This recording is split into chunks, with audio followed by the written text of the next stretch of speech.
What's good, you guys, and welcome to today's video. As you guys may have already seen from the title, it's my 4 rules of money. So let's get right into it. So my money rule number 1, don't spend earned income on liabilities. Instead, have the income from your investments pay for those liabilities. Hence the saying, assets over liabilities. And this actually brings me to a story. I work construction with my dad every summer, and occasionally we get clients that are wealthy. And on this special occasion, we got a wealthy client. And well, me being curious, I asked him, how can you afford this, beautiful house and these great exotic cars? And what he told me was he didn't pay for any of these things. His investments did. He paid for the investments, and the investments paid for his luxuries. For those that don't know, assets put money in your pockets, like real estate cash flow or dividends from a stock investment. Liabilities take money out of your pocket, like a brand new car you bought. It's just not worth the same once you drive it off the lot. The wealthy invest first and then go on those expensive vacations and purchase those expensive cars later. They don't pay for these things, their investments do. I guess what I'm trying to say is stay down until you guys come up. Stay down and invest, stack your money and invest it. And then pretty soon in the near future, when your investments are paying you, you can afford to buy these luxuries. My money rule number 2 is never let money sit, put it to work. And what I mean by this is there's a big difference between money and humans. Humans will eventually need to rest. Money can work for generations and generations to make you wealthy. A good way I like to think of money is my little workers. I send them out to go work for me, and then they come back with more money or more workers. Most people keep their money in a bank's checkings or savings account, not knowing that they're losing money every single day because of this. What banks do is they take the money you give them, they print more of it, and then they lend it out to banks and other people. This is called fractional lending. And when the supply of something goes up, its value naturally comes down. So when banks print more money, the money that's in your checkings and savings accounts, it goes down. Hence the saying, a dollar today is worth more than a dollar tomorrow. My advice to you guys is don't save to just save. Save your money to invest it into assets that grow on pace with inflation or even exceed it.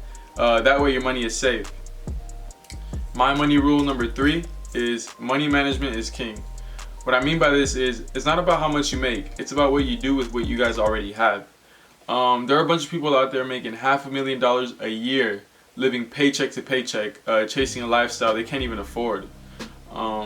It's crazy what these people get themselves into. And if you guys don't believe me, you guys can go check Dave Ramsey's channel. There's tons and tons of video of callers calling in, talking about they make $500,000 a year and that they can barely pay their bills. It's wild. What I find even crazier is that 60% of Americans would go into debt over a $1,000 emergency. That's mind-blowing. I personally divide my money into 3 funds. My livings fund, my savings fund, and my investment fund. My living fund is just for the necessities like groceries and stuff.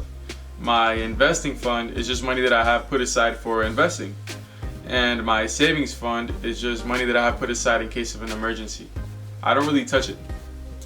Since I'm younger and have fewer expenses, I don't really purchase many things. I'm really more aggressive in my savings and my investment funds. That's where the majority of my money goes. Another thing you guys should really keep in mind is where your money is going.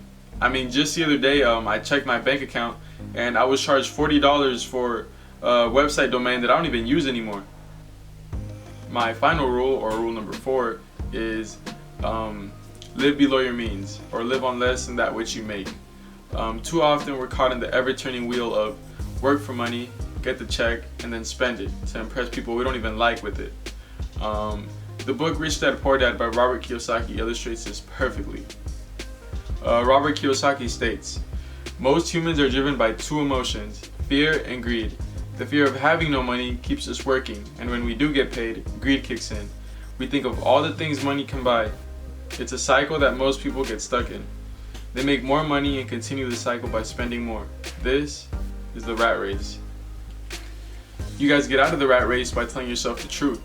And once you do tell yourself the truth, you have to take initiative and look at your spending habits. Differentiate from needs and wants. For example, Do you really need that iPhone 11, or is your current phone working just fine? Do you really need those new sneakers, or do you have plenty already? I'm not trying to tell you guys to stop splurging on yourselves every now and then. I'm just trying to say, try to do it less often and really take a look at your expenses. And that's it for today's video, everybody. I hope you guys really enjoyed it. I'm putting in a lot of effort to really get better in this whole video recording thing. It's taking a little bit getting used to, but I'm getting there. So if you guys found any of this information helpful by any chance, leave a like, comment, and subscribe. Peace.